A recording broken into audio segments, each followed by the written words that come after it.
There are many rooms in my Father's house. This passage is one that you might be familiar with because you might have heard it read at a funeral. It's often read at funerals. It's chosen to reassure the mourners that Jesus has prepared a place for us in heaven. Well, today's not my funeral, just my farewell, and it is the reading of the day. I did, however, choose not to have another reading of the day, which was from the book of Acts, because that included the account of the stoning of Stephen. True, not making it up. Many rooms. Jesus paints a picture for us of life in God. Not life after death, but life here, life in God, an expansive place with rooms and rooms for all. My first thought on reading this passage for today was about the spaces within this church. Look up and around you. Look at the arches. Every way you look in this church, there is an arch, and then another one behind it, and then another one behind it. In its design, it invites you to look and see what might be there in those various spaces. Room for all. In these rooms, in these spaces, worship is offered. Baptisms, weddings, funerals, small intimate services and big services with standing room only. Quiet, reflective times with lots of music like today. These rooms enable us to offer hospitality to the city for gatherings and concerts and fundraisers and events. From really big events like the opening of City Mission Home Ground to quiet, reflective lunchtime concerts. From a 3-day film shoot to a business breakfast for 10 or 150, from fundraisers for a charity to a reception for local businesses. Vigils after the Christchurch massacre, gatherings on housing and climate change and other political issues. Many, many rooms. But our life as a church community doesn't just happen within these walls.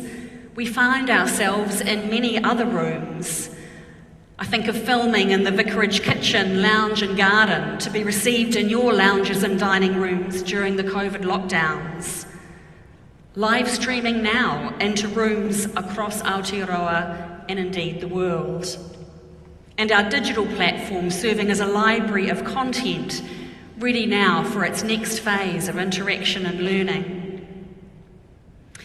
And then when we're not gathering, each one of you is living out your Christian calling in your homes and offices and workplaces and communities. Many, many more rooms. I think of the rooms I've ministered in. Hotel rooms to bless the space after someone has died, giving reassurance to hotel workers. Meetings and offices with business people from Sky City to local shops. Community network meetings, local board meetings, city council meetings. Rooms I've been welcomed into, marae, mosques and temples. Media interviews in the church or on the phone and in the studio.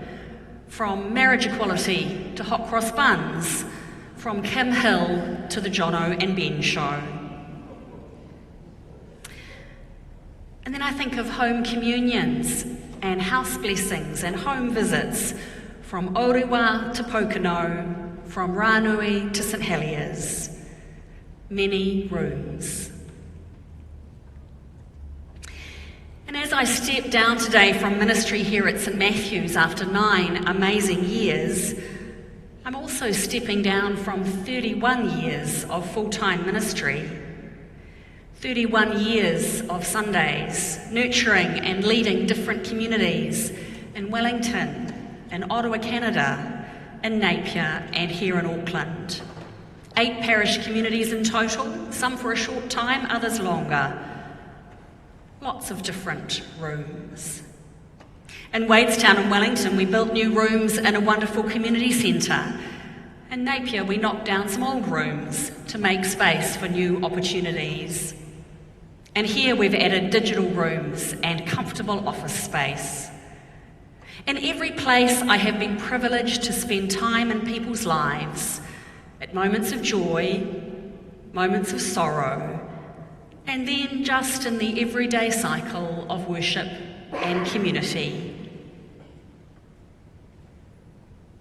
And now I'm making space in my life to see what rooms I will next find myself in.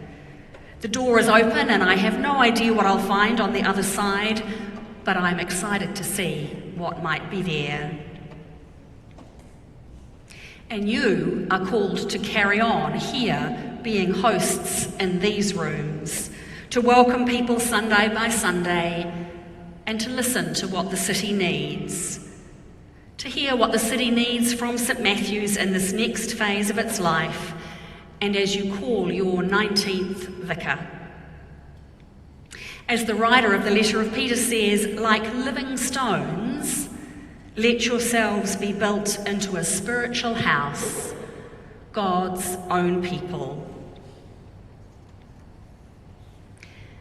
These living stones, the sacred space and the ministry it enables is passed from generation to generation.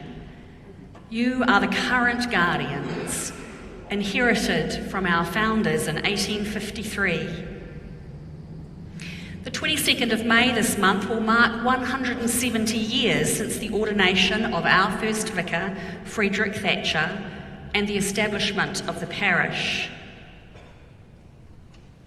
Carry that history and heritage with pride, and know that what you do will be gladly received as foundations for the next generation. And continue to claim your role as Aotearoa's leading progressive faith voice. When you hear Jesus say in today's reading, "I am the way and the truth and the life," hear it, as I'm sure it was intended, as a welcoming and open invitation to the Jesus way, which is a way that offers room for all.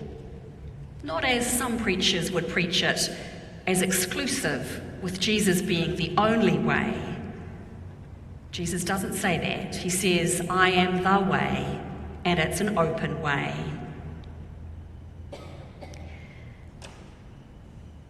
The Jesus way is a house with many rooms, continuing as far as the eye can see. Rooms of every size and shape for people of every faith and background. A place for all. A spirited place where people stand, connect, and seek common ground.